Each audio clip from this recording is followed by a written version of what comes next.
Hello everyone and welcome back to another week here at the Damage Report with me, John Arola, fresh off a 3-day weekend, so I am mildly more awake and feel like I don't know how to do this. It's been 3 days, I don't remember how any of this works. You know, we did bring a professional though, who hopefully will remind me.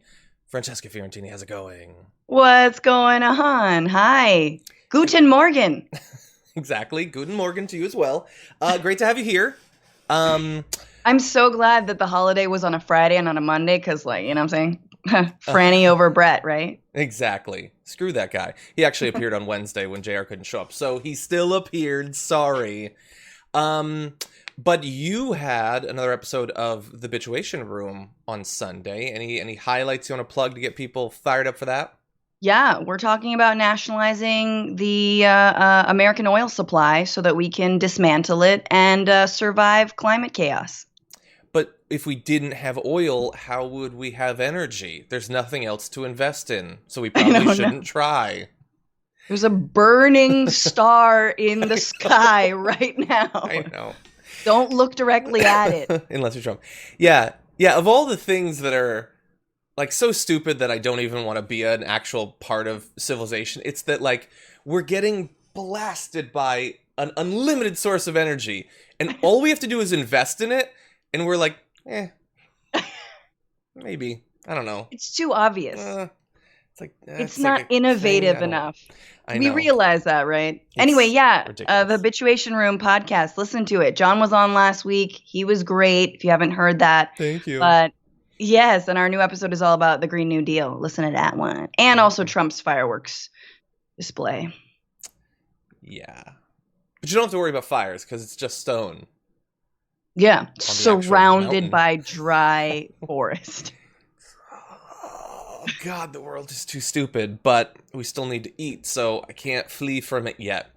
Anyway, thank you to everybody who's already joined us here watching the show. Please hit the like button if you haven't, and some of you haven't. You know who you are, so please do that. You can share the stream if you want. You can chat along. You can send Twitch comments. You can hashtag TDR Live tweet us. You can send in super chats, and we'll respond to those as we go on. And we have a number of awesome stories that I have a feeling are going to get you fired up. Just a couple of quick things I want to mention to give people a little bit more time in case their notifications didn't go out. Before we jump into the big stories of the day, I just wanted to briefly mention a few things that I thought were funny, and it'll also give me an opportunity to fix the lack of formatting I did for our graphics. Hopefully I'll be able to fix that. But do you see this? So Trump has been sending out these Facebook ads saying he'll stand to support our statues. He said, "We will protect this." See, Francesca is worldly enough that I think she gets the joke there. I'm worldly or cosmopolitan, as Stephen Miller says. No, that doesn't have anti-Semitic undertones or overtones. Mm-hmm. It doesn't. Yeah, that right there. That's not in the United States. No, it's not. It's great. But look, if any Antifa are watching this, you can't just go to, like, Indianapolis to tear down that statue. You have to go to Brazil. Although if we put the call out that someone was going to tear down that statue, you will see a lot of right-wing militia booking flights to Argentina. Exactly. Well, and what I thought was funny about this was someone pointed out it's like, you know, over 130,000 Americans have died from COVID, and Trump doesn't want to talk about that. So he distracts us by talking about statues, and in so doing, accidentally identifies a statue in Brazil, which is the country that is second worst flubbing the response to coronavirus, partially because they have a right-wing fascist leader who doesn't want to actually deal with the pandemic. Hey, we're alike after all. Yeah, so that's Christ the Redeemer right there. Mm-hmm. Christ the Redeemer. It's a great statue, by the way. Yeah, he's not necessarily white or brown. No. Anyway, it's just so ridiculous that, like, anyway, go on my Twitter. I put up a photoshopped version of it that I think is pretty good, and then other people in the response did even better. So go check my Twitter and you'll see that recently. One other bit of quick news that we normally would have done as a full story, but we're not going to now, is you might have seen the news last Friday that Kimberly Guilfoyle, who is dating Don Jr., is positive for coronavirus.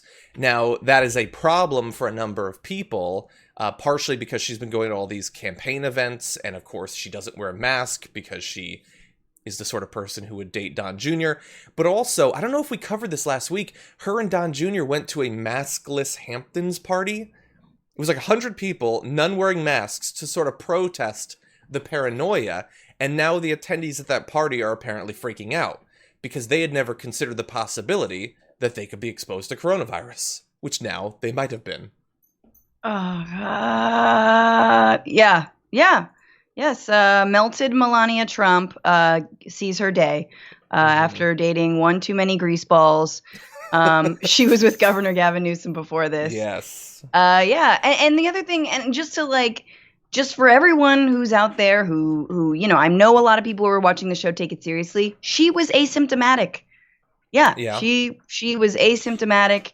And she got it, and it was a little bit like, I don't know. Yeah, that's why this virus is scarier. Mm-hmm. Yeah. But oh my God, any sympathy for the people in the Hamptons though? None. Yeah. I mean, they knew. It's like they were a hop and a skip away from the worst hot zone for this virus, and a couple months go by and they pretend that it's all fine. But when I see that, that now they're surprised, oh my God. A friend who works, Mary, who's one of the editors at TYT, she sent me this video, and it's of this Russian astronaut talking about the experience of being in orbit.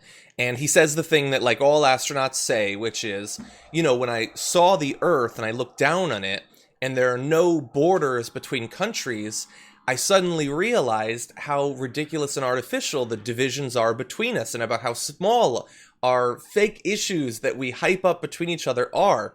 And I responded at the time, it's one of the worst failings of our species is that we can't learn from other people's experience. And I sort of get, You mean the American species? Well, all humans, but yeah, perhaps especially Americans. And it's difficult to put yourself in the big space boots of an astronaut and imagine what that would be like. But you could put yourself in the position of someone who has COVID or knows someone who does. You could learn that much, I think. But even the people that we're supposed to look up to as the elites, these rich people in media and politics, this is the first family. They can't or won't do that. Even the smallest little bit. To avoid not just her getting, a potentially fatal disease, and apparently she's going to be fine, but she might well have exposed people to it at multiple different events because of her willful ignorance. Choosing. Her gilful. Her gilf. That's why you're a comedian. Her gilful ignorance. Choosing not to wear a mask, which does not just endanger her, endangers everyone else around her. And she chose to do that, and Don Jr. chose to do that. Man, our species really sucks sometimes. I mean, yeah, I think just the Trump species. Honestly, John, ignorance is the brand, okay? Mm-hmm. That is the brand. She cannot wear a mask because you're supposed to project arrogance and ignorance. Yeah. This is America is being so stupid that you won't take the basic precautions to save your life. Yeah. That's it. That's what exceptionalism is. And we all know that's not true. But that's what it is. So they can't be seen wearing masks, and they won't wear masks. You're 100% right. We need to talk about a relatively new show called the Republic, or UNFTR. As a Young Turks fan, you already know that the government, the media, and corporations are constantly peddling lies that serve the interests of the rich and powerful. But now there's a podcast dedicated to unraveling those lies, debunking the conventional wisdom. In each episode of the Republic, or UNFTR, the host delves into a different historical episode or topic that's generally misunderstood or purposely obfuscated by the so-called powers that be, featuring in-depth research, razor-sharp commentary, and just the right amount of vulgarity. The UNFTR podcast takes a sledgehammer to what you thought you knew about some of the nation's most sacred historical cows. But don't just take my word for it. The New York Times described UNFTR as consistently compelling and educational, aiming to challenge conventional wisdom and upend the historical narratives that were taught in school. For as the great philosopher Yoda once put it, "You must unlearn what you have learned." And that's true whether you're in Jedi training or you're uprooting and exposing all the propaganda and disinformation you've been fed over the course of your lifetime. So search for UNFDR in your podcast app today and get ready to get informed, angered, and entertained all at the same time.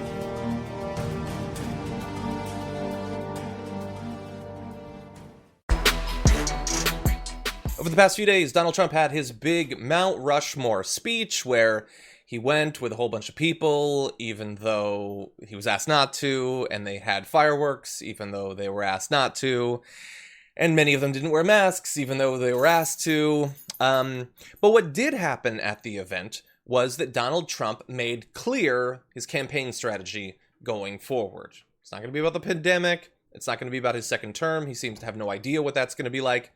It's about the culture war, and specifically racializing the culture war. So I want to give you a couple of the quotes from the speech. You have this: angry mobs are trying to tear down statues of our founders, deface our most sacred memorials, and unleash a wave of violent crime in our cities. So the protests that are going on about police brutality and reform of the police, no, it is a wave of violent crime meant to deface that which is sacred. So that's your appetizer, Francesca, to give you an idea of how he's going to react. He says on sacred Lakota territory, just in terms of defacing what's sacred, right in front of Mount Rushmore, which was carved into the Black Hills, violating a treaty with Native Americans. But please, no, continue. Yeah, and so I'm glad that you pointed it out, because this really feels like another Tulsa moment where, like, you'd have to be so ignorant to not get the obvious juxtaposition there that it seems purposeful at that point. Absolutely. Yeah. It is. Anyway, he goes on to say, make no mistake, this left-wing cultural revolution is designed to overthrow the American Revolution. Yeah, if there's one thing leftists want, it's a monarch again. And I don't know. And Boris, take us back, please. So that's Trump. Ted Cruz tweeted something effectively the same thing. It's that the radical left wing is like taking over. This is their coup. And everyone, including Representative AOC, pointed out, like, why do we choose Biden then? Like, if the Dems are bowing down to the radical left, then Biden, he's like the most moderate of all of the candidates that were running, other than maybe Klobuchar. I don't know. Seems like a weird thing. But anyway, he goes on to say, they think the American people are weak and soft and submissive. No, dude, just you. But no, the American people are strong and proud, and they will not allow our country and all of its values, history, and culture to be taken from them. So all of this is just statue, KKK memorial, KKK memorial, KKK memorial. It's just that. The whole speech effectively was, I'm going to protect the traitors and the racists that still have statues standing. That's it. I'm going to protect the losers, like I will be in November. All right? I am a loser. There will be no statue to him. We're done with that. Confederates lost, man. They lost on a BS premise on top of that. Not only that, they fought for something terrible. And we're still fighting these wars, and we're still fighting part of the Civil War now. So, I mean, yeah, it makes sense that this is his strategy, of course, because he is the last gasp of white male straight supremacy, wealthy supremacy. He's the last gasp. I mean, we all know just a fraction of the things, if any other president had done them, how immediately they would have been impeached. I mean, this last week, right? You know, I think a lot of mainstream outlets talked about this, and that's fair. But I mean, just imagine what would have happened if Obama had ignored intelligence that Russia had put bounties on American soldiers. Like, what? Over, gone, you know, but we have such a weak opposition. We have such a weak Democratic Party, and we're relying so much on November. You know, it is actually really frustrating. But I will say, yeah, it's all he's got left, John. He doesn't have the economy left, so this is all he's got left. That's true. I mean, they made their play. Or like, ignore the pandemic, and maybe the economy will come back, and you know, a bunch of people die. But don't worry about that; just the economy will come back. But that's not actually how it works. Those things are actually related. And you're right. You pointed out that, like, but also, you know, we had, I think it was Joni Ernst was on, I think, Fox News over the weekend, and she was asked, she was like, you called Obama a failed leader because 2 people died from Ebola.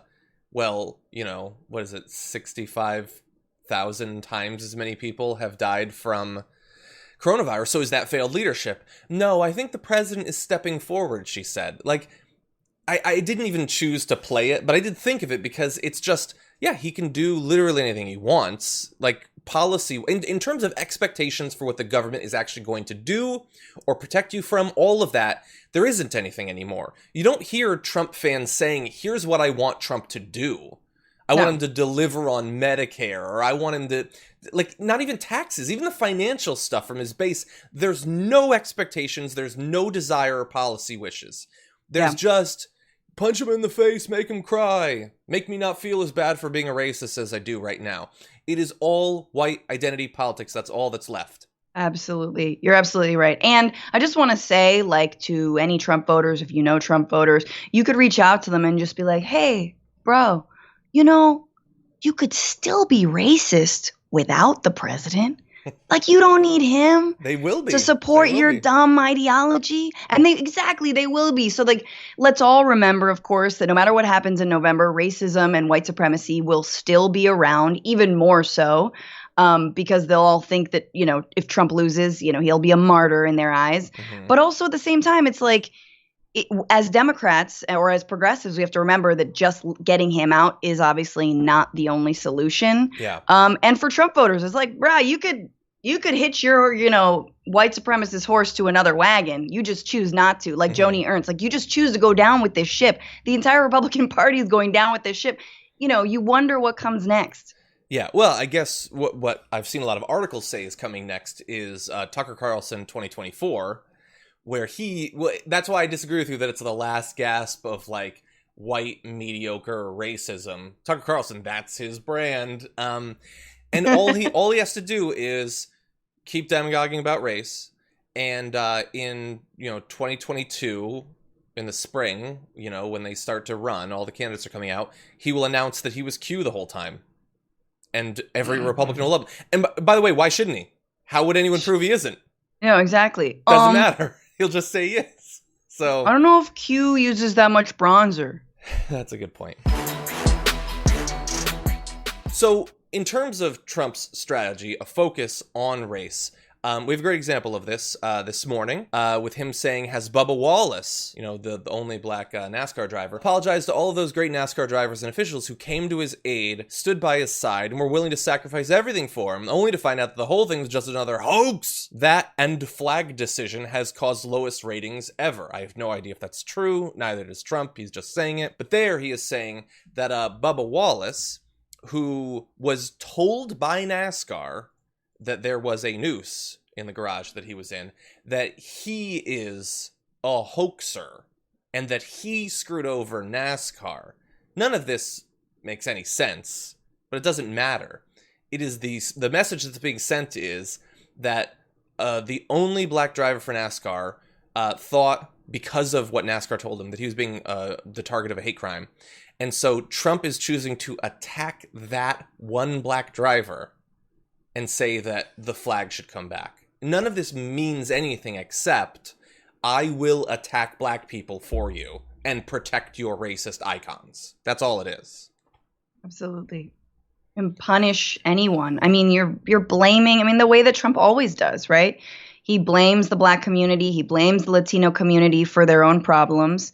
And it's worked out for conservatives and for a really, really, really long time to blame historically oppressed communities for their own issues, not offer any kind of universal services, blame them for needing things like food stamps, Medicaid, etc., and then lifting up any person of color who throws their entire community under the bus, i.e. Candace Owens, right? Like that is, and that I think is one of the more disgusting parts about conservatism is that they embrace diversity in the most cynical and the most just the most cynical and the most dehumanizing way. Mm-hmm. Yeah. And one of the reasons that this sort of strategy can work is because even the most responsible media outlets won't be honest about what's actually happening. So what you just saw is summed up by the New York Times as Trump defends Confederate flag in latest race-based appeal to white voters. It's race-based. I mean, they're identifying that's about race. That's better than they would have done 3 years ago. But it isn't racist. Let's not go crazy. It's race-based. You know, like when you burn a cross, it's race-based exterior decorating. That's all it is. It's not a hate crime or anything. It's a race-based arson.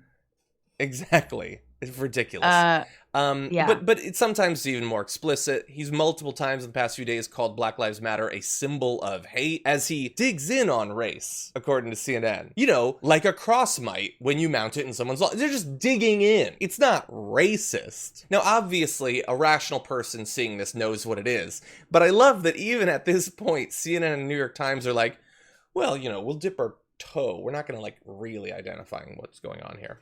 No, but it legitimizes it too, right? It's like when you say digs in on race, what does that even mean? Like, truly, what does that mean? Like, no, he is, you know, acting out his racism and calling to his white supremacist and racist base. Just say that.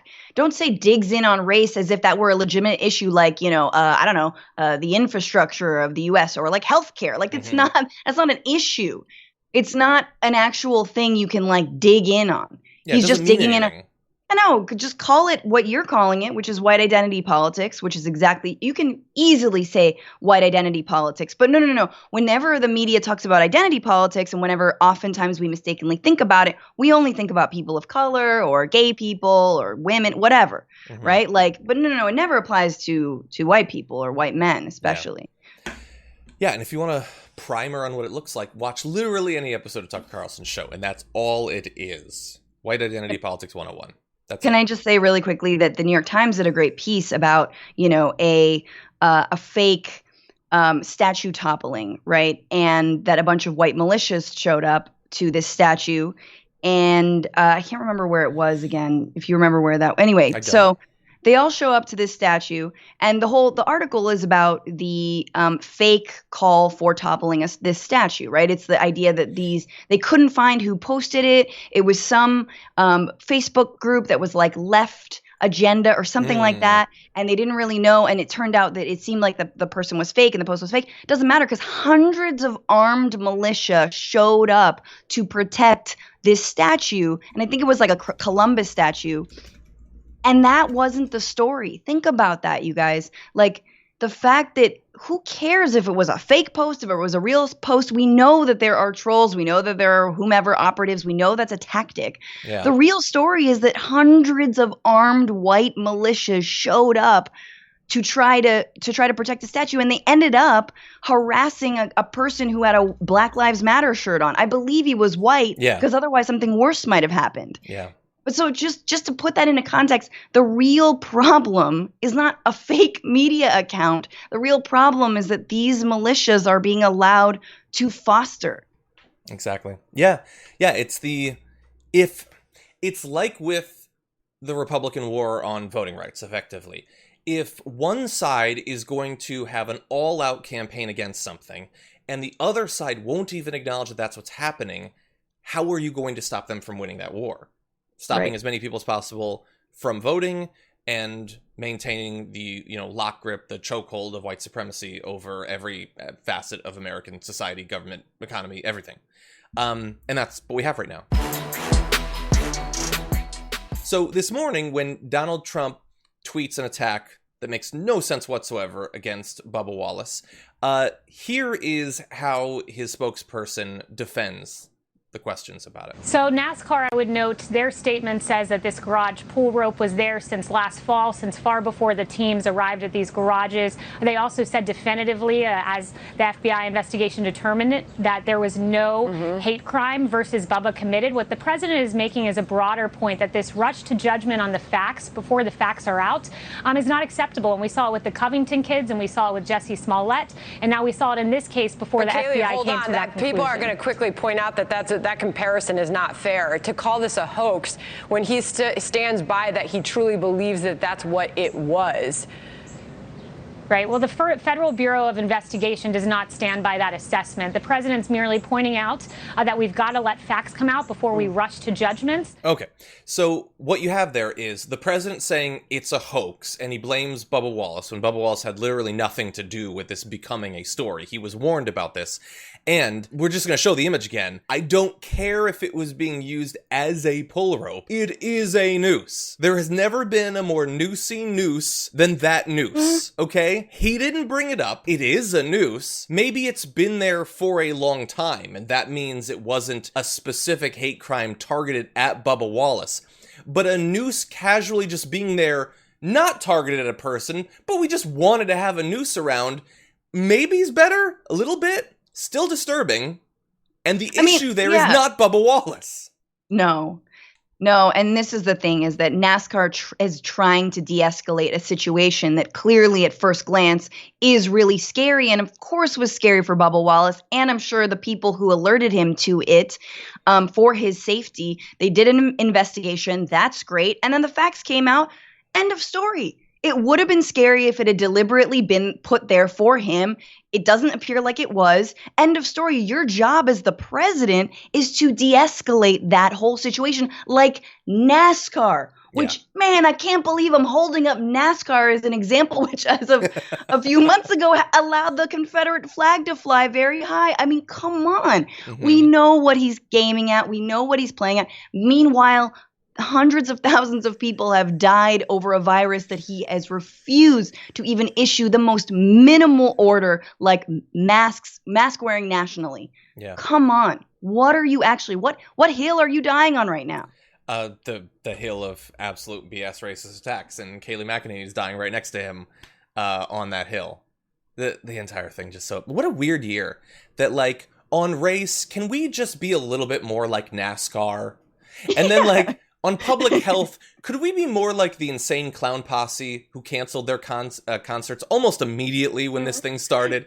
Can we be more like NASCAR and ICP? I don't know what the WWF has done. Sorry, E.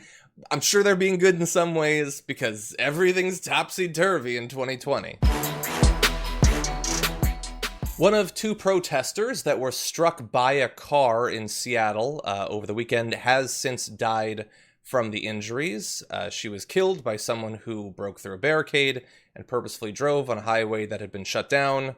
We don't understand anything more about the motivations, but we do understand that. The protesters had been on the highway for a little over an hour when a white car drove southbound through a blockade toward the protesters at a described high rate of speed, striking two victims. The driver continued southbound for over a mile before stopping. The one who died, Summer Taylor, had apparently has been described as spending the last 4 to 6 weeks tirelessly standing up for others while working full-time and supporting everyone around them. Summer had been working at Urban Animal, a veterinary clinic, and had been participating in protests week after week after week. She passed away from her injuries, tragically. A description from Kenna Camacho of Summer saying, "They were always the first one to call people out for being sexist, racist, standing up for queer and trans people, basically anyone who needed to be stood up for. They were the ones there that were so vocal." And Summer died, doing that. The other individual who was struck, Diaz Love, was hospitalized in serious condition and hopefully we'll pull through. But this is just the latest in, we can't say for sure, we don't know that it was intentional, but these protesters have been targeted by people with cars, both random civilians, cops. It has been a recurring thing since the beginning of these protests. Yeah, my heart goes out to Summer's family and her friends, or their friends, and everyone who has been active in Seattle as the president and his lackeys have been celebrating the quote-unquote liberation of Seattle as police moved in on the free zone there. I mean, this is the thing. Like, we talked about all the race baiting and coming from the White House, and then you see it play out. When you listen to this much poison from the president, from Fox News, what is the difference between this kind of speech and the kinds of videos that ISIS puts out about who they should target and why? And look at the tactic. The tactic is the same. So if this person were Muslim and the target was white and Christian, we would call this an act of terrorism. That is what it is. This is white terrorism. All right. It is. And I don't know if the driver was white, but it is absolutely based on ideology that the Black Lives Matter movement is somehow a hate group or somehow should be targeted. Yeah, the driver was black. We don't know much about the driver. We do know that the driver was black. The only information I was able to find was that the sobriety test apparently showed that the driver wasn't under the influence. While in custody, the authorities described him as being reserved and sullen and said that he had asked about the victims. Okay, again, don't know exactly why, but we do know that we have seen this over and over again, and here's one thing coming out of it. State Patrol announced on Twitter on Saturday night that protesters would no longer be allowed on Interstate 5, quote, for the safety of all citizens, including protesters and motorists. Yeah, that's awful. Someone breaks through a barricade, kills someone, and effectively, the protesters are punished for it. That they won't be able to do these protests anymore, which is what the cops have wanted this entire time.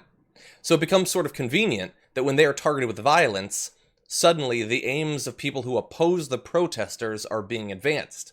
Hypothetically, they could put up more effective barricades. They could stand there. They could be there protecting protesters, right? I mean, we've talked about this, but it's like visit other countries around the world. What happens when there are large-scale demonstrations is that a lot of them don't have to provide their own security. The law enforcement in wherever you are will be the security. They'll protect your right to free speech. So yeah, put a few. How many cops do you think you'd have to put to protect some protesters? 1, 2, anything to prevent a crazed person from driving through a barricade and killing people? Yeah. And by the way, Danny sends in a super chat saying Summer's pronouns were they, them. I apologize. I was trying to use those pronouns. If I did not, I apologize. No slight was intended, but I apologize. Both Summer and Diaz-Love use they, them as pronouns. So let's just understand that. But anyway, just, tragedy. And one that, again, because of this particular sort of, like, using your car as a weapon is not new in this area. The idea that the protesters would be punished for this, I just find absolutely insane. Yeah, I mean, sorry guys, but only a few weeks ago, the same thing happened in Seattle. Someone tried to drive through a demonstration, right? Like, how many more do we need? Again, put one police officer up there. Mm-hmm. Put one. Yeah. I challenge you to see if the same thing would happen if you put one police officer, one police car there. Yeah. Oh, God. Over the weekend, a prominent Broadway actor passed away after a long COVID infection. This is Nick Cordero, known for his roles in Rock of Ages, Waitress, Bullets Over Broadway, and A Bronx Tale the Musical. Died on Sunday after complications from COVID-19 over several months. He was 41. His death was announced on Instagram by his wife, Amanda Klutz. The couple who moved from New York to Los Angeles last year have a 1-year-old son, Elvis. Understand, I know some people will see focusing on the death of any one individual as odd because so many die. Even over the weekend where coronavirus deaths have gone down to the lowest they've been at for months, it was still hundreds of individuals have died. But one reason, look, any individual death is itself a tragedy, but one reason I think that people need to see this is people have, even after all that we've been through, such a weird idea of what coronavirus is like, what being infected by it is like. They have been convinced by the media and by Trump that 99% are nothing. The cases don't matter at all. You're fine. Or you die. And you only die because you were 90. That's it. And that's not at all what it was actually like. Nick Cordero was 41, was apparently in very good health. Initially, was hospitalized originally back in March of this year. Throughout his stay in the hospital, he underwent a leg amputation, was given a temporary pacemaker, and was put into a medically induced coma. He'd been in the intensive care unit for more than 90 days and suffered from additional complications like lung infections and septic shock. And along the way, the wife that we mentioned earlier, Amanda Klutz, had given updates and had some encouraging news that back on April 24th, this is months ago, had 2 negative COVID-19 tests. Months ago. And at some point came out of the coma as well. She said the virus was apparently out of his system. This is, again, months ago. But this 41-year-old... He had negative tests. Exactly. After having had it, then was out of his system, but still suffered months of complications that eventually resulted in his death. And even if he had pulled through, would have been permanently affected for the rest of his life by it.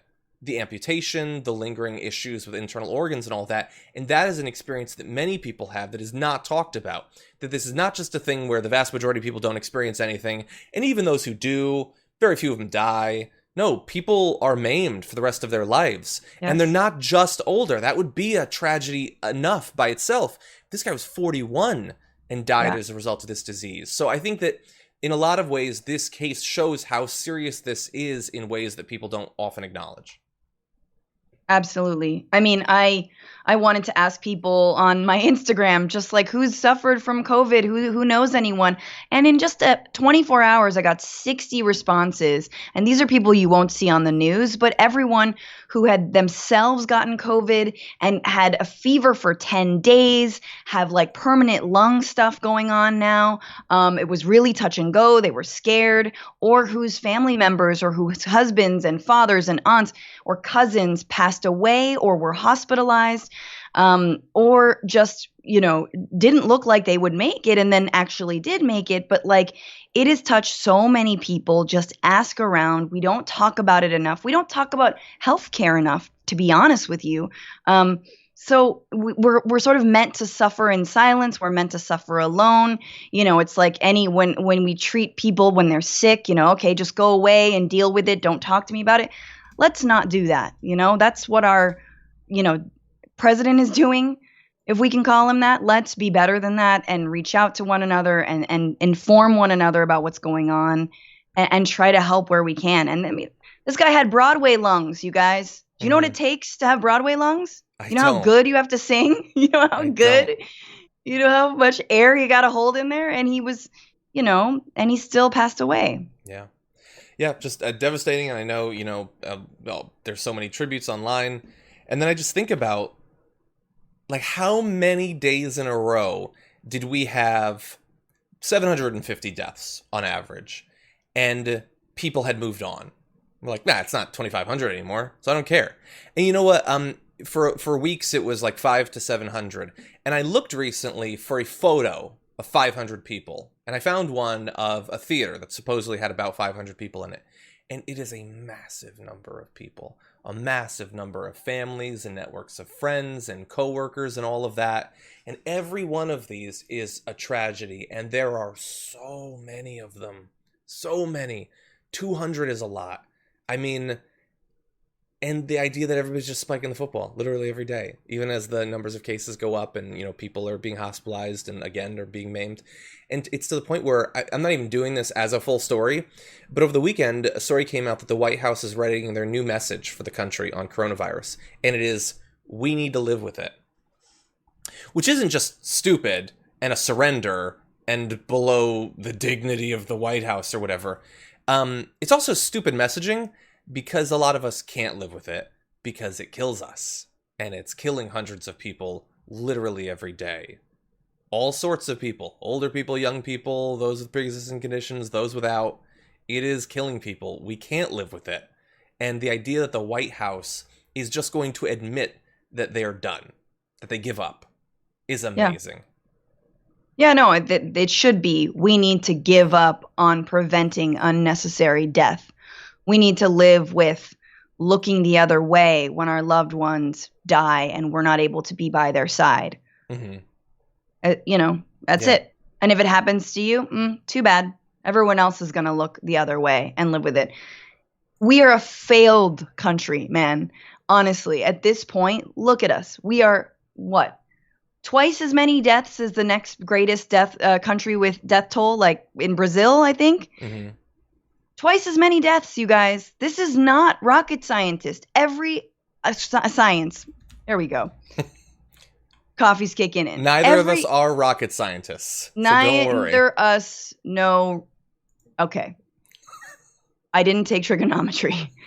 The point is that every other country has gotten this right. You don't need to be that smart to stay inside, to issue a national federal order for people to wear masks, for people to stay inside, to not open things up. And, we love to get down on Trump, but then we laud people like Cuomo or like Newsom. No. Cuomo and have also not done a great job. I mean, especially over in California, our cases are on the rise again with no signs really of slowing down. We're trying to close things that we reopened prematurely. And all of this goes to show and is the reason why not only do we need Medicare for all, but we need an economic plan that can help people stay at home. Because right now, workers are being given a choice between life and death, and that is absolutely not fair. And we can do better by them. Yeah. And change the tax code. I don't know. Do whatever you have to do. Make Elon and Bezos finally cough it up. Pay up, man. Especially Seriously, though, Elon, especially Elon. But seriously, that's where we're at right now. And so it is a frustrating point, and it is you cannot make the comparison with any other country because we are an outlier because of our ignorance and our arrogance, which again is the brand of this ridiculous administration that we have. Yeah. Not just arrogance and ignorance. Arrogance. Yeah. That's what we have. That's our brand. Or ignorance. Rockets, science. One of the two. Steve Doocy is one of the personalities on Fox News that has thankfully been advocating for mask use. And I've given him credit for that last week. But he did say something over the weekend that I found interesting, that mask wearing has become a sort of partisan thing. And he doesn't seem to understand why. For some reason, over the last couple of weeks, a month, masks have become political. But the science of masks is not. How do they work? Yeah, so it's important to just understand and follow the facts and the data. Here's what we do know. We know that wearing a facial cloth covering or a mask can reduce the transmission of this virus from 17% down to 3%. Well, what does that mean? That equates to saving about 35,000 lives over the next 3 months. Wow. So the data and the science shows that it works. You're not only protecting yourself, but you're also protecting others. Okay, so again, credit to Steve Doocy for having this doctor on. The doctor lays out how many lives can be saved from wearing masks. That is important, especially because Steve Doocy is the host of the most influential news show in the history of mankind. That's a different conversation. That's also very sad, but credit to him. However, when he says it's become political, wow. He just have no idea how? He doesn't have a theory, a hypothesis, nothing. He's not working on anything. Yeah, and while we're at it, all this Hillary Clinton hate, where did that come from? Wow, we really, she had pneumonia, she's sick, she is the devil, she smells like sulfur. So unnecessary. I would almost venture to say it's a little sexist. Mm-hmm. Steve Doocy's getting woke, y'all. Yeah, he's waking up late. He hit the snooze a few times. But anyway, so look, again, credit to Doocy, but especially because Doocy's been doing the right thing. Doocy and recently people like Sean Hannity are saying to wear masks. I want to do Doocy a favor, and he's not sure why it became political, so I want to help fill him in a little bit. So look around you at the place you're in and the people you've chosen to work with. People like Laura Ingraham, who's a really interesting case because Laura Ingraham herself spent late March and early April talking up the benefits of widespread mask use. She really did. On her show, on Twitter, multiple times she portrayed them as an alternative to stay-at-home orders that would help get people back to work. She even showed people videos on how they could make their own cloth masks. She offered a series of new protocols that would be used until this virus burns out, including that everyone within 6 feet of others must wear masks in the workplace. And so all of that sounds good. But something changed at some point, and it was around the time that she started saying things like this. This was on, I believe it was in late April or early May. They want you masked, not just during the virus, but until the end of time. Because remember, there will always be another potential virus lurking out there around the corner. She said things like that many times. So it went from her advocating for masks to help the economy reopen to, well, suddenly it's a plot. They'll always want you masked. It's not about the virus. It's about the Constitution and trampling on your tree of blood, Snake. The Masked Singer, that was just the beginning. Underneath the bunny is George Soros. Exactly.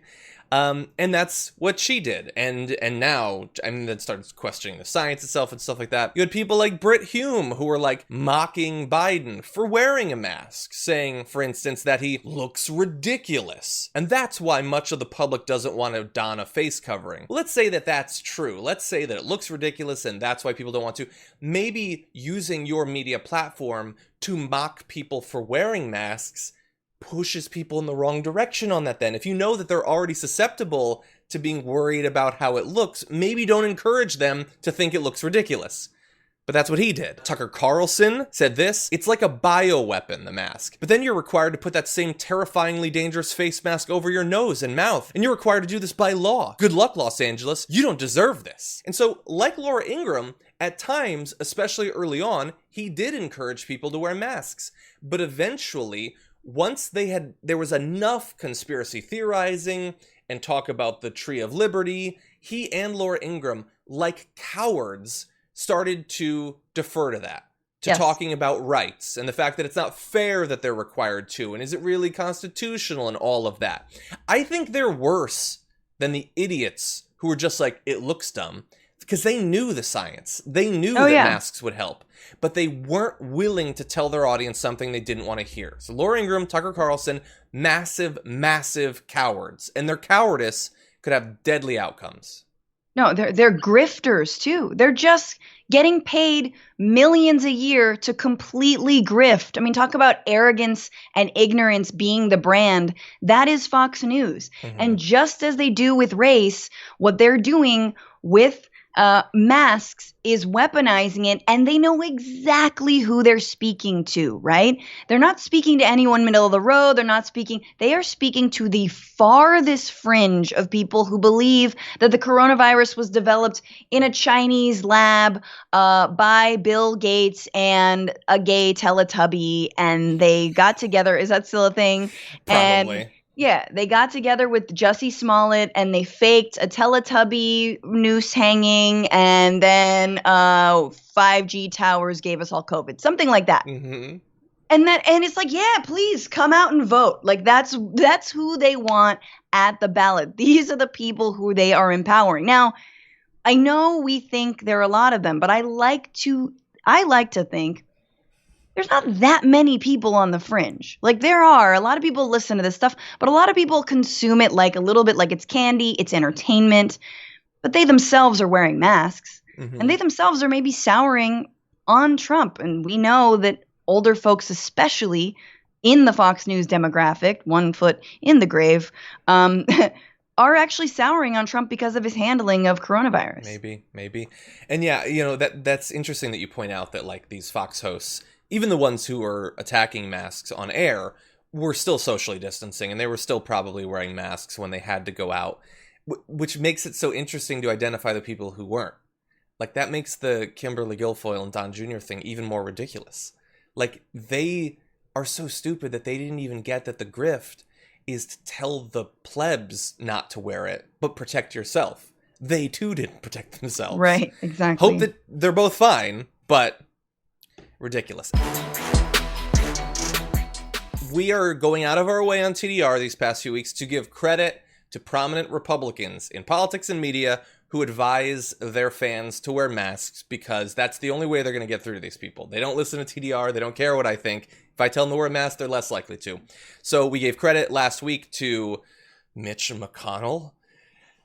And let's see.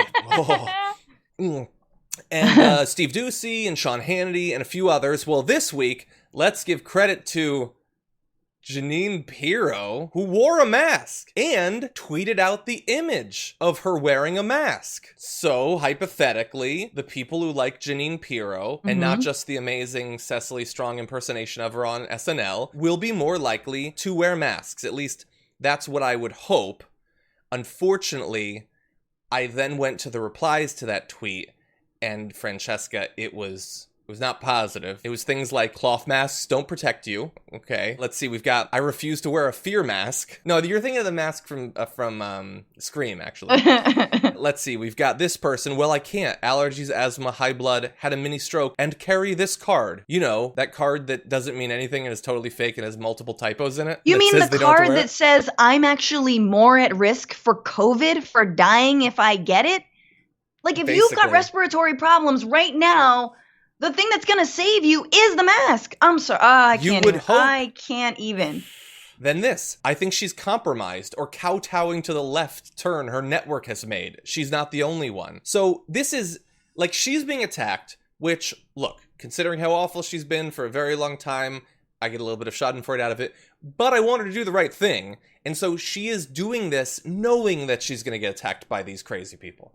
And they are attacking her. And so more credit to Jeanine Pirro for doing that, knowing the cost.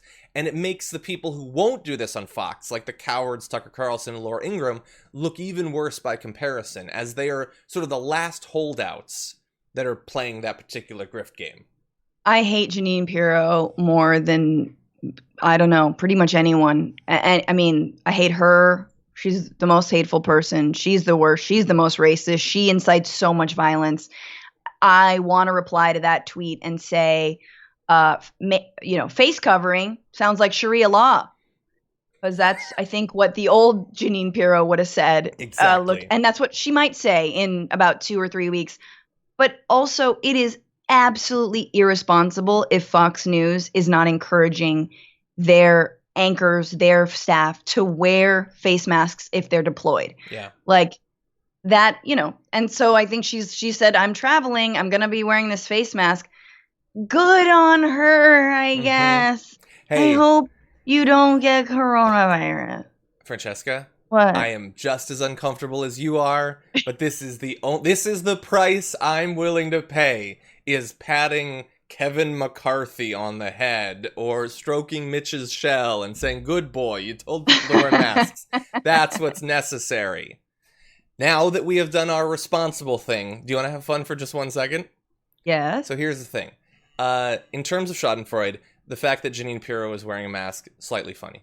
It's not the funniest thing in the image. I don't know if you can see. You probably can't, especially if you're watching on mobile. But do you see in this image what's visible at the bottom? It's her phone. Do you know what is on her phone if you zoom in? No. Well, one person noticed, and they noticed because it's a photo of them. It's Chrissy Teigen. And it was a topless photo of Chrissy Teigen that was visible on Jeanine Pirro's phone. She tweeted that at Jeanine Pirro. Why was that on her phone at that particular moment? Amazing. And it's totally that image. It was totally that tweet. Now, that's look, great. It's not, she didn't hack into her phone or anything. Chrissy Teigen tweeted out because Chrissy Teigen's Chrissy Teigen. But why was that on Jeanine Pirro's phone? I wish she would had, if it was Chrissy in a mask, that would have been even better. Yeah, it would have been. No, Chrissy couldn't, she was wearing much less than a mask even. Listen, anyway. Left, right, wherever you stand, everybody probably agrees on liking Chrissy Teigen, and especially like that. She's the best. Anyway. Let me just say, though, that Chrissy, use your platform. You don't listen to this show, but if someone can get to her. You don't know that. You don't know that. Use your platform, though, Get out. I know how people use it when Ivanka Trump was following a bunch of celebrities. They were all like, hey, Ivanka, we see you. That's true. You're terrible. Yeah. I'm going to try to forget that you implied that she doesn't watch her show. She follows me on Twitter. She might watch a show. That's all I'm saying. She probably doesn't. She might. Oh, my God. That's great. Are you just in those, DMs being like, hey, Chrissy? No, I haven't DM'd her. Hey. I don't think I have anyway. No, I'm not that stupid. No, I just celebrate solitarily and, don't make a big deal out of it because that's the fastest way to end that thing. Except you told all of us. Is this live? Supposedly, in 2020, if you're not satisfied with the Republican or Democratic nominee or Howie Hawkins or any of those, you might soon have another person to vote for. With Kanye West tweeting, we must now realize the promise of America by trusting God, unifying our vision, and building our future. I am running for president of the United States. Hashtag 2020 vision. Yep.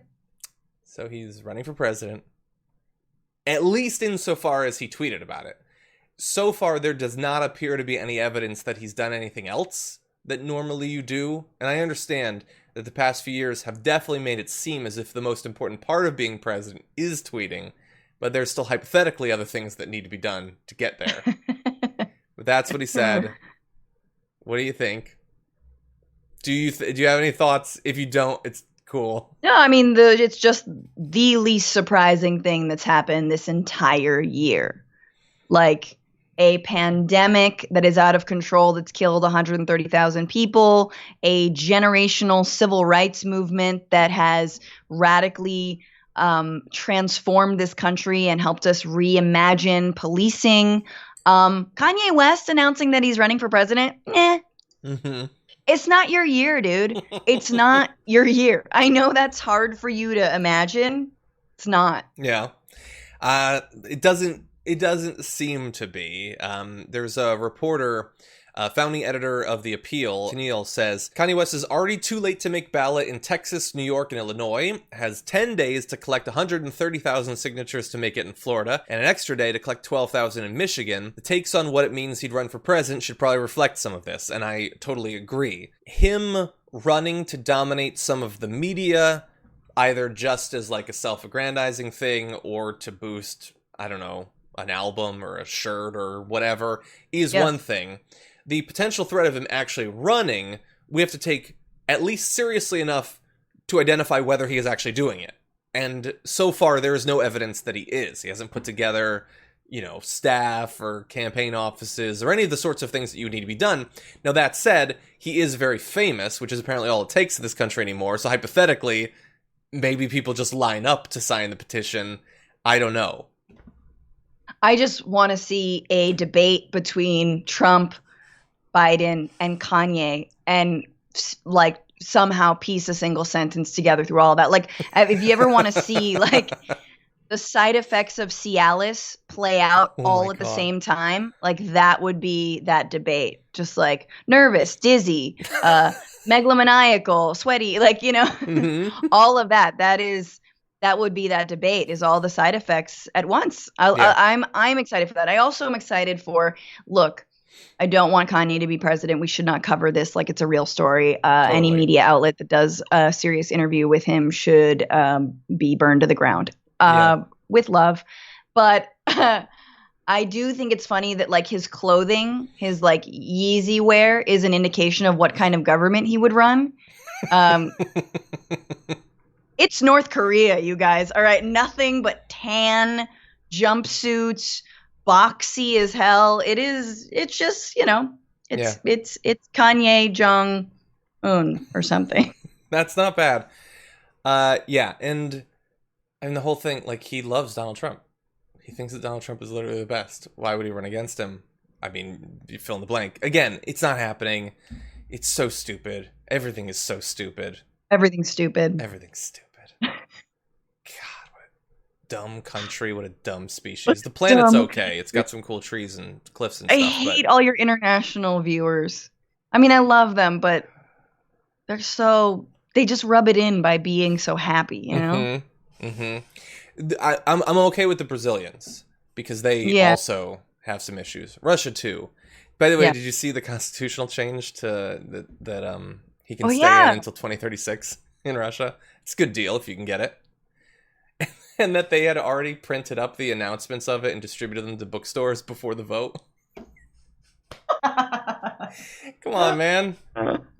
We're marginally better. So I'm not even like pointing that out as a comparison. There's always a second term. There is. Anyway, what a dumb world.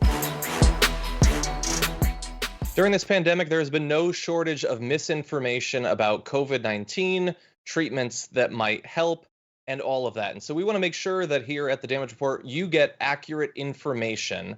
And so joining us now to break down some of the current response to the pandemic and where we go from here is Professor of Medicine at New York Medical College and Chairman of Medicine at St. Joseph University Hospital, Dr. Bob Lahita. Welcome to the Damage Report.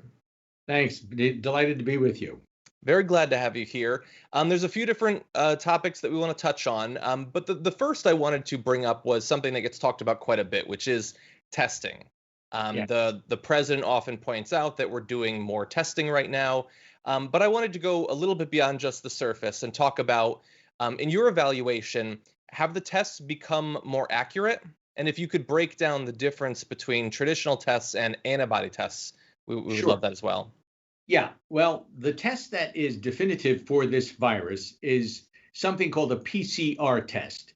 And if you Google it, it says polymerase chain reaction.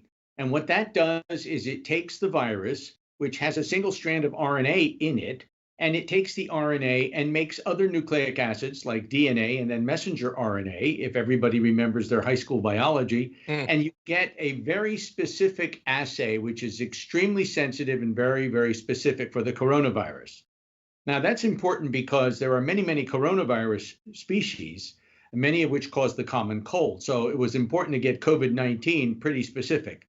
That was the test that started back in February and which was very difficult to get results from. So we would send it to the state labs. It would take sometimes 7, sometimes 12, 14 days to get the results back. Now that has been streamlined, and every hospital, every large hospital, and even some medium-sized hospitals have the COVID-19 PCR test on site. And we can do that test and pretty much tell you whether you are actively infected or just have fragments of the virus left over from a previous infection. That's the test that people are lining up for in parking lots and stuff, where the swab goes into your nose, into the nasopharynx, and then you get the actual virus out, which is then put in a container, I call it a module, and that module then does the PCR test quickly. We can run 24 tests an hour in the hospital with the PCR machines doing this very, very sophisticated and very sensitive test. That's not the antibody test. The antibody test is measuring a protein which is made by plasma cells in your blood against the virus. Now, this is, we hope, we don't know, neutralizing to the virus, which means your adaptive immune system makes these antibodies in recognition to a specific virus, in this case, the COVID virus, and it really looks at the little, I guess there's spikes on the surface of the virus itself, and it makes antibody to those spikes, which are protein. And that's specific for somebody who's been infected, but not who's currently infected. So by that, I mean the only test for that virus right now, antibody-wise, is the IgG, which connotes a long ago infection. Long ago could be 2 weeks ago. But for the immune system, that's long ago. Now, we have an IgM and an IgA test that's available commercially in some places, but they're not really FDA up to speed approved yet, although I'm sending my patients' bloods away so they get the IgA and the IgM test. The IgM test means that you've been recently infected. So I hope that sort of sums it up. So let me give you the summary of this. So the PCR test is testing for the actual presence of the virus. The antibody test, which we hope is neutralizing, meaning it gets rid of the virus immunologically, is available only in the IgG isotype right now through commercial labs, hospital labs, etc. So you referenced there at the end the possibility that many regular people, laymen, believe that if the antibody test shows that you had previously been infected, that you are now immune to coronavirus. Do we have any reason to believe that that is actually true? Well, for most viruses, that is the case. Measles, mumps, influenza.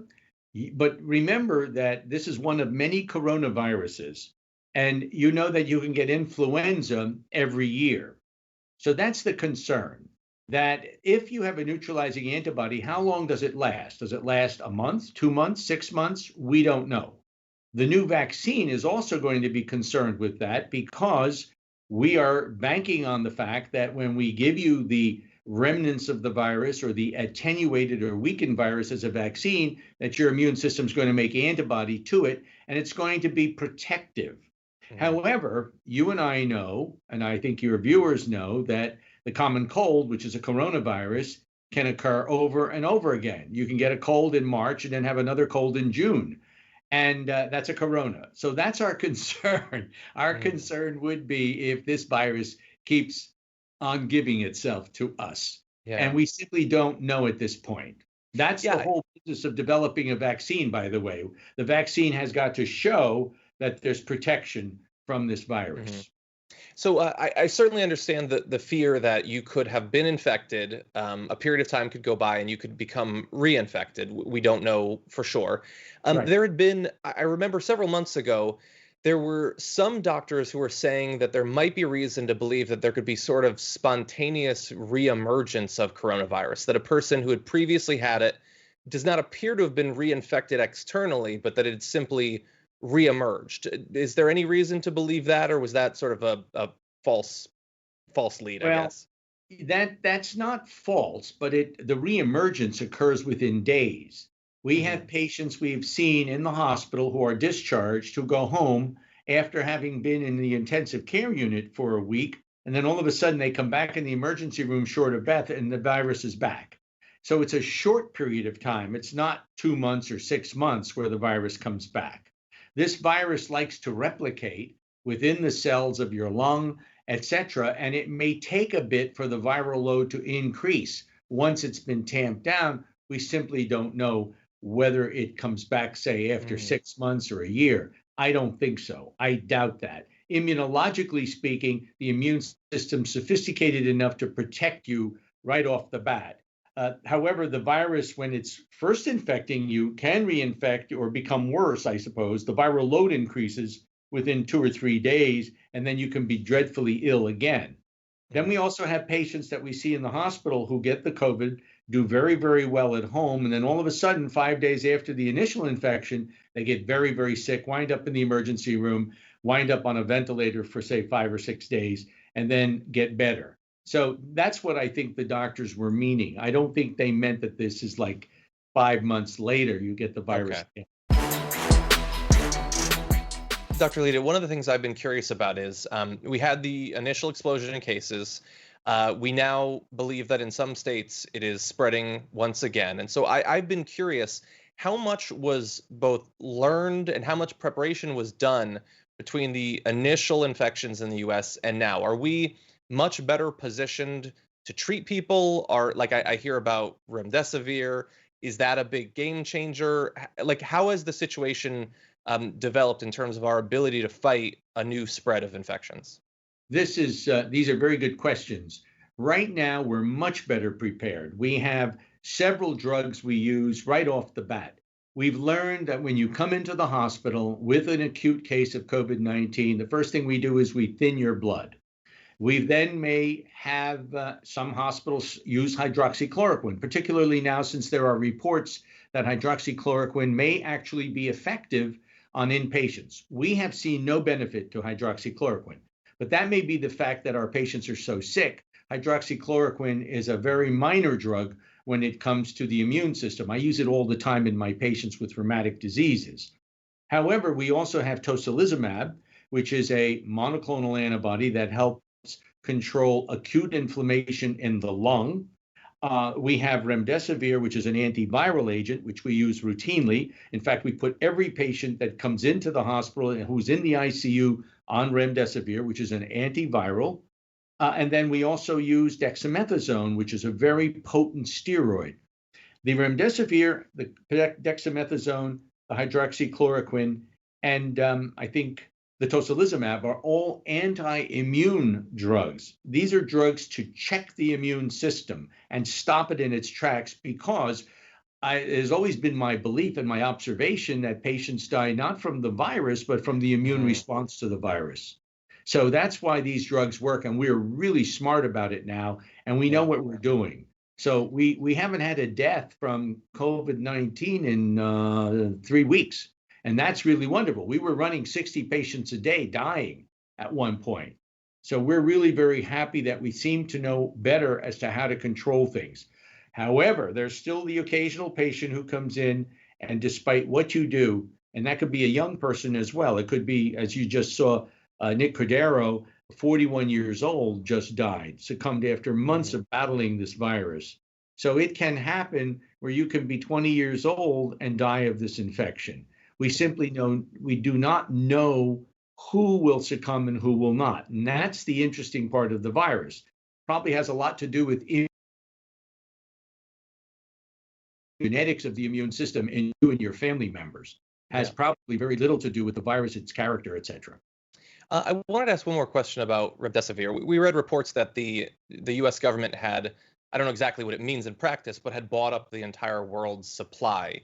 Have you heard of that happening before? Does that indicate, a newfound seriousness with which they're taking the pandemic?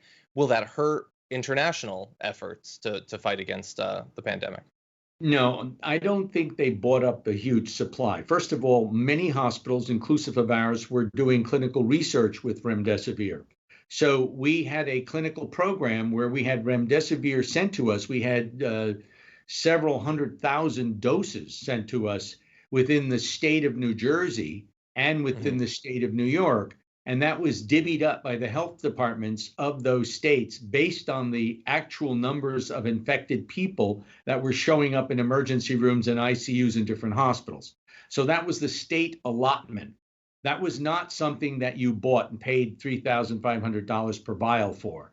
That came later. Now, Gilead, the company that makes Remdesivir, has been manufacturing copious amounts of it, and it has been readily available for hospitals and for patients. I don't think you can get it outside of the hospital. I don't think anybody would want to buy it outside of the hospital. But I understand from my colleagues that Gilead is providing Remdesivir internationally to the WHO and to other countries as it is needed. It's a very sophisticated agent. It seems to work well. It has saved countless lives. So it is a good drug. And that, in addition to the blood thinner and the steroid I mentioned, and also the tocilizumab, the anti-interleukin 6, that's complicated. That interleukin is part of the immune storm that comes on and kills people. All of that together, used wisely with physicians that have experience, will save lives. Much more now than, say, March or February of this year, when we didn't know what we were doing. It was pretty tough. One other topic I wanted to ask you about was something that now makes up for, again, laymen, a big percentage of the conversation about coronavirus is masks. So you're a doctor. You've presumably worn masks for some time. I've got one right here. You do? Yes, I do. I wear it when I see my patients. Here it is. I have a homemade mask. I also carry in my pocket a cloth mask, which I wear outside the hospital. And I have an N95, which I wear in the units, the wards. This is my cloth mask. I wear this when I'm outside. So yes, masks are extremely important. All the nurses here wear masks. The receptionists wear masks. The patients are stopped at the door and not allowed to come into the clinic until their temperature is taken, and they are not allowed to bring a relative in with them. So It's very important to wear masks. It's basically a gift to your friends. When you wear the mask, you're saying, I'm protecting you from me, and you can protect me from you if you're wearing a mask. And keeping the safe distance is important, unless you have a wife and kids who you know are not infected, or a grandmother and grandfather who you've been with for several weeks. It's best to wear a mask and keep social distancing, and of course, wash your hands. I wash my hands before I see a patient and after I see a patient, while I'm wearing the mask and keeping the social distance. Yeah. Well, one thing that I've been wondering is we read, especially early on, that there had been a lot of cases of doctors and nurses and other people working on the front lines against the pandemic becoming infected with it. There were many deaths, especially early on. Yes. As you've seen this politicization of wearing masks leading to some individuals choosing not to as a sort of political stance, with the possibility that that could lead to future infections, knowing that people like you are the ones who are going to be fighting against a second wave if it comes, what do you think about that becoming this sort of cultural or political thing rather than purely a function of doctors advising us on what we should do to maintain good public health? Well, public health should never be politicized. Wearing of masks should not be a political statement. And I'm aware of this. I've been told that conservatives don't wear masks and liberals wear masks, and that's baloney. It really shouldn't even enter into the equation. All you have to do is have one person die because a mask wasn't worn in a bar, say, or a clubhouse, or even a gym. I can't imagine being in a gym with everybody grunting and sweating and yelling and spitting, and not wearing a mask on the treadmill or the elliptical or whatever you're on. That to me would be ridiculous. So this politicalization of wearing masks is unacceptable. As far as the medical community is concerned, it's ridiculous. Yeah. Well, I certainly agree. And Dr. Lahita, we really appreciate you joining us and making sure that our audience knows what's actually going on, the updated information. We really do appreciate it. That's great. And thank you for having me. I appreciate it.